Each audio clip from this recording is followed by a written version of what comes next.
High friends, welcome back to Swami's kitchen. நாம் இன்னைக்கு பார்க்க போகிற ரெசிபி அதிரசம். பாகுபதம் பார்க்காம சுலபமான முறையில் நம்ம செய்திடலாம். அதிரசம் செய்ய தெரியாதவங்களும் முதல் முறையாக இதை நீங்கள் இதே முறையில் செய்து பாருங்கள். ரொம்ப ரொம்ப அழகாக வரும். இது பாருங்கள் எப்படி இருக்குன்னு பாருங்கள். இதே போல் நீங்களும் செய்து பாருங்கள். இதை எப்படி செய்திடலான்னு பார்த்துருவோம். நான் 1 கிலோ அரிசி எடுத்திருக்கேன். அரிசியை நல்லா கழுவி 2-3 முறை கழுவி 4 மணிக்கூர், குறைஞ்சது 4 மணிக்கூர் ஊறப்பட்டுறணும். நல்லா கழுவி எடுத்துருங்க. கழுவியாச்சு. கழுவி நான் தண்ணி விட்டு ஊற வச்சுருக்கேன். ஒரு 4 மணிக்கூர் கழித்து நம்ம பார்ப்போம். 4 மணிலேருந்து 6 மணி வரைக்கும் இருக்கலாம். பாருங்கள், இப்போ தண்ணியை வடிகட்டு இதை நம்ம ஒரு துணியில் காய போட்டுடலாம். எல்லாம் நல்லா விரித்து ஃபேனுக்கு அடியில் காய வச்சுருங்க. வெயிலில் வைக்க வேண்டாம். பாருங்கள், ஓரளவுக்கு இப்படி காய்ச்சதும் பாருங்கள் எடுத்து பாருங்கள் இப்படி இருக்கணும். இப்போ நம்ம அதை வச்சுட்டு இப்படி போட்ட உடனே நம்ம கையில் கொஞ்சமாவது ஒட்டியிருக்கணும். அப்படி ஈரப்பதம் இருக்கணும். இப்போ இதை எடுத்து மிக்ஸி ஜாரில் மாற்றுவோம். பாருங்கள், மிக்ஸி ஜாரில் மாற்றி இப்படி நல்லா நைஸாக அரைச்சிடுங்க. அரைச்சிட்டு நம்ம ஒரு சல்லடை உங்களுக்கு புட்டுக்கு அரிக்கிய சல்லடை இருக்கணும். அதாவது நம்ம ஆப்பம் இடியாப்பம் செய்ய பக்குவத்துலேருந்து ஒரு கன்று கொஞ்சம் அதிகமான உள்ள பெரிய கண் உள்ள அரிப்பு இருக்கணும். அதில் போட்டு சலிச்சு எடுங்க.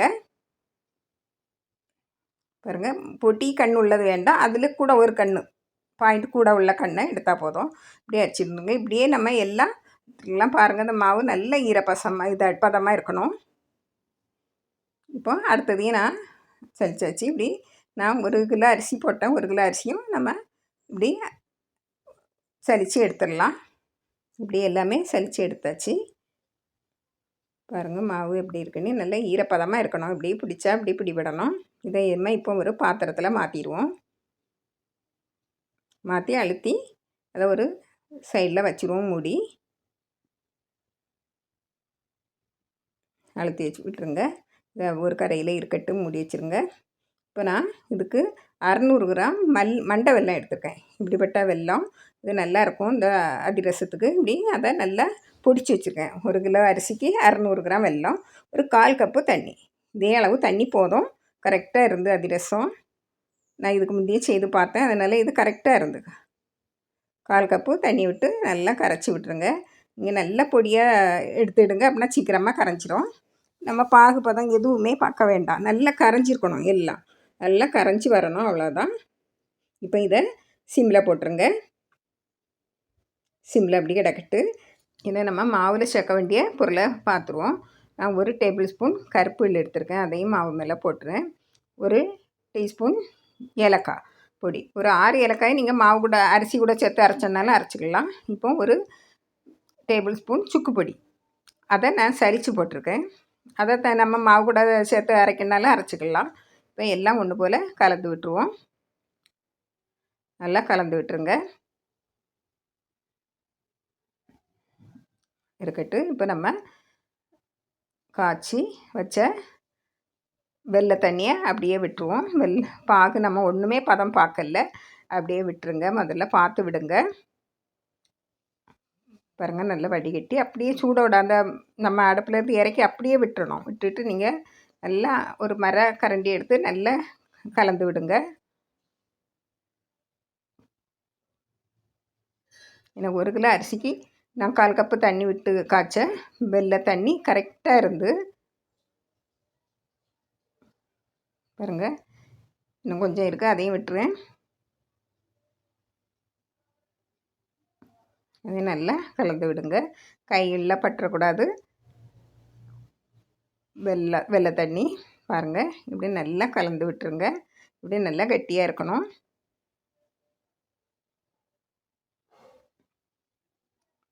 இப்படின்னு எல்லா வெள்ளை தண்ணியும் விட்டாச்சு. பாருங்கள், இப்படி நல்லா கலந்து வச்சுருங்க. கொஞ்சம் ஆறணும். நம்ம இது நல்லா ஆறின உடனே நீங்கள் வேறு ஒரு பாத்திரத்தில் மாற்றிடுங்க.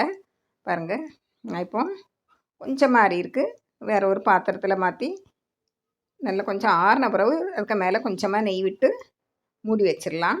பாருங்கள், கொஞ்சம் ஆறின பிறகு நீங்கள் 1 டீஸ்பூன் நெய் விடுங்க. நெய் இல்லைன்னா எண்ணெய் விட்டால் போதும். பாருங்கள், அதை அப்படி மேலே பரப்பி விட்டுருங்க. அப்படின்னா அந்த மாவு நல்லா காஞ்சி வராமல் அழகாக இருக்கும். பாருங்கள், நல்லா சூடு ஆறின பிறகு நல்லா மூடி வச்சுருங்க. மூடி வச்சு நம்ம 2 நாள் கழித்து பார்க்கலாம். அடுத்த நாளும் பார்த்து சுடலாம். நான் இப்போ 2 நாள் கழிஞ்சிருக்கு பாருங்கள். இப்போ நல்லா கெட்டியாக வந்திருக்கு பாருங்கள். இது கரெக்டான அளவு தண்ணி விட்டு காய்ச்சனாலே இப்படி இருக்குது. உங்களுக்கு அப்படியே இது கொஞ்சம் தண்ணி போலேயே அப்படி இருந்தேன்னா நீங்கள் கொஞ்சமாக மாவு போட்டுக்கிடலாம். நம்ம கடைகளில் வாங்கின பச்சரிசி மாவு இருக்கு இல்லையா, அதில் கொஞ்சமாக போட்டுவிடுங்க, போதும், ஒன்றுமே செய்யாது. நான் அப்படியும் செய்து பார்த்துருக்கேன், அதனால் ஒன்றும் இல்லை. இது கரெக்டான பக்குவத்தில் இருக்குது. இப்போ இது நம்மளுக்கு தேவைக்கு எடுத்துட்டு நம்ம அதை நல்லா பிசைஞ்சு எடுத்துக்கிடணும். நம்மளுக்கு உடனடியாக சுடணுன்னா கொஞ்சம் பேக்கிங் சோடா போட்டு சுடலாம். நான் இது 2ஆம் நாள் சுடுறதுனால வேண்டாம். பாருங்கள், நல்லா பிசைஞ்சு எடுத்துருங்க, அப்படின்னா தான் நல்லா சாஃப்டாக வரும். பாருங்கள், இப்படி நல்லா ஒரு இலையில் இல்லைன்னா ஒரு பிளாஸ்டிக்கு எண்ணெய் கவரில் இப்படி வட்டமாக தட்டி எடுத்துடுங்க. பாருங்கள், இப்படி நம்ம தட்டியும் வச்சுக்கலாம். பட் தச்சா சீக்கிரமாக நம்ம செய்திடலாம். எண்ணெய் அடுப்புலேருந்து காஞ்சிக்கிட்டு இருக்குது. எண்ணெயும் காய்ச்சலும் கரெக்டாக இருக்கணும். பாருங்கள், இப்படி போட்டால் மெதுவாக அது எலும்பி வரணும். உடனடியாக எலும்பி வரக்கூடாது, மெதுவாக எலும்பி வரணும். இப்போ நம்ம தட்டி வச்சதை போட்டுருவோம். பாருங்கள், நான் 2 போட்டிருக்கேன். முதல்ல சுட்டு பார்ப்போம் எப்படி வருதுன்னு. சிலது உதிர்ந்து வந்துடும், இது அப்படி இருக்காது. பாருங்கள் எப்படி பொவி ஏறுது பாருங்கள். இப்போ நம்ம திருப்பி போட்டுடலாம். பஞ்சு போல் தான் இருக்குது. நம்ம மீடியம் இல்லைன்னா ஸ்லோ ஃப்ளேமில் வச்சு நல்லா பொரித்து எடுக்கணும். நல்லா மேலே கிறிஸ்பியாக தெரியும். அப்புறம் பஞ்சு உள்ளே சாஃப்டாக இருக்கும். ஆறின உடனே நல்லா சாஃப்டாயிரும். பாருங்கள், எடுத்தாச்சு. பாருங்கள் எப்படி இருக்குன்னு பாருங்கள். கலரும் இது நல்ல டேஸ்ட்டாட்டும் இருந்து பாருங்கள். இப்போது நான் 4 உருட்டி இப்படி வச்சுருக்கேன். பாருங்கள், அதில் துவாரம் போட்டுக்கிடணும். 4 நம்ம போட்டு பொரித்து எடுத்துடலாம். சீக்கிரமாக பொரித்து எடுத்துடலாம். பாருங்கள், இப்போ நம்ம ஒன்று ஒன்றா போட்டுறேன். அகலமான சட்டி இருந்தால் எத்தனையும் போட்டு பொரித்து எடுத்துடலாம். பாருங்கள், எல்லாம் எலும்பி மேலே வரும். பாருங்கள், மேலே வந்த உடனே நம்ம தள்ளி விட்டுட்டு திருப்பி போட்டுடலாம். பாருங்கள்,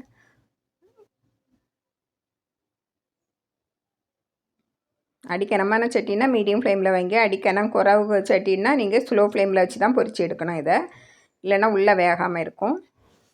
நான் சீக்கிரமாக வெந்து வந்துடும். நல்ல கலர் மாதிரி நம்ம வேக வச்ச நல்ல வெள்ளை பாகு விட்டு கலந்த மாவு தான். பாருங்கள்,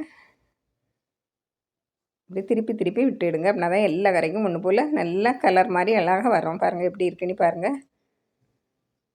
இப்போ எடுத்துருவோம். இப்படியே எல்லா அதிரசமும் சுட்டு எடுத்துடலாம்.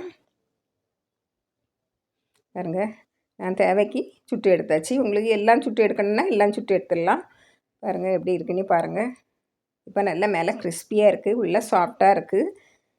பாருங்கள், நல்ல டேஸ்டாட்டும் இருக்குது. பாருங்கள், நல்ல இனிப்பு எல்லாமே கரெக்டாக இருக்குது. இதே போல் நீங்களும் செய்து பாருங்கள். பிடிச்சிருந்தால் லைக் பண்ணுங்கள், ஷேர் பண்ணுங்கள், கமெண்ட்ஸ் பண்ணுங்கள், மறக்காமல் சப்ஸ்கிரைப் பண்ணுங்கள்.